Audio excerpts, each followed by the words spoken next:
Oo, willing ako gastusan, pero wag mo naman ako hingian. I love it!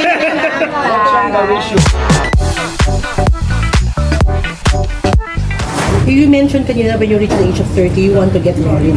Pero right now, you're entertaining suitors. Oo naman. May mga showbiz. Non-showbiz, hindi talaga ako mahilig sa showbiz. Pag showbiz, hindi talaga ako mahilig. Bakit naman? Ano ka ba? Ilan naman, ilang date na ako ng mga showbiz. Grabe Ay! mama. Ay! Sugar mama.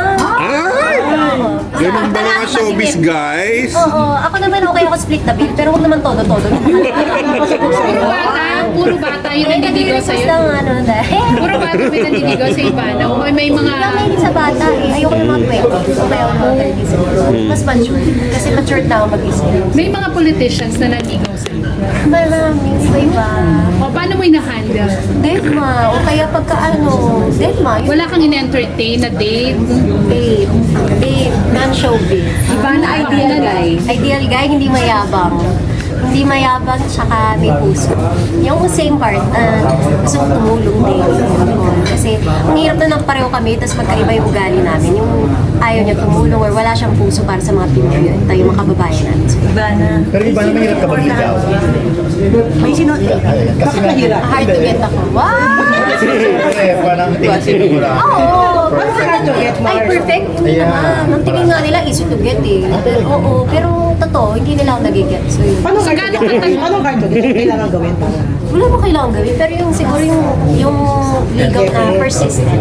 May effort, no? Oo, hindi mo pwede ano. So, Pinay pa rin ang style, mahabang ligawan. Yes. So far, meron kang nakadate na matagal? Or gaano Ano katagal? naman? Uy, baka magtampo yung ano.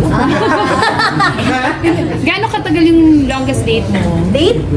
Relationship. Relationship? Dati ba? 3 years?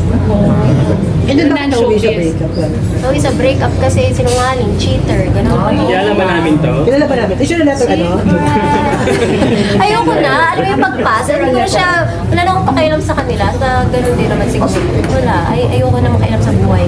Pero ang habol siyempre financial. May ganun ka bang fear? May ganun ka ba? May feeling ka na pag niligawan. Oo, baka mamaya. Siguro makikita ko yun sa pagkatao ng tao. Di ba? Pag na-meet mo, hindi naman porket showbiz ay mapera, gusto mo pera. Hindi naman siya ganun. But when you talk, and I'm speaking of experience, because I've dated several, and ganun yung na-feel ko.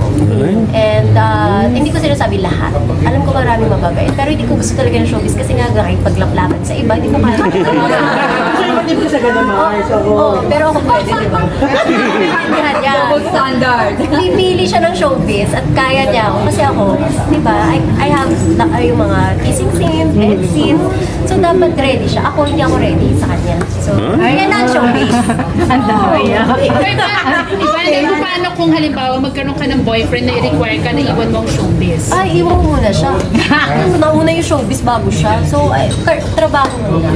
Okay, so parang sinasabi mo na kaya gusto mo non-showbiz, di ba, para walang kissing scenes, pero pag ikaw hindi mo kaya yung ganun. Hindi! Kaya ko naman walang kissing scene, no? Pero yun ang aking trabaho. At yun ang nire-require ng trabaho. Kung anong nire-require, ayoko na maglagay ng restriction sa bawal to, bawal to. Bakit? Kasal na ba ako? So, hindi. Matagal pa yun. So kaya mahirap kang makahanap ng right guy. Hindi naman ako hirap. Siguro wala lang talaga akong time.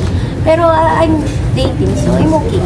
Balik tayo doon sa lalaki. Di ba pag mahal mo, willing kang gastusan? Hindi ka ganun. Oo, willing ako gastusan, pero wag mo naman ako hingian. I love it!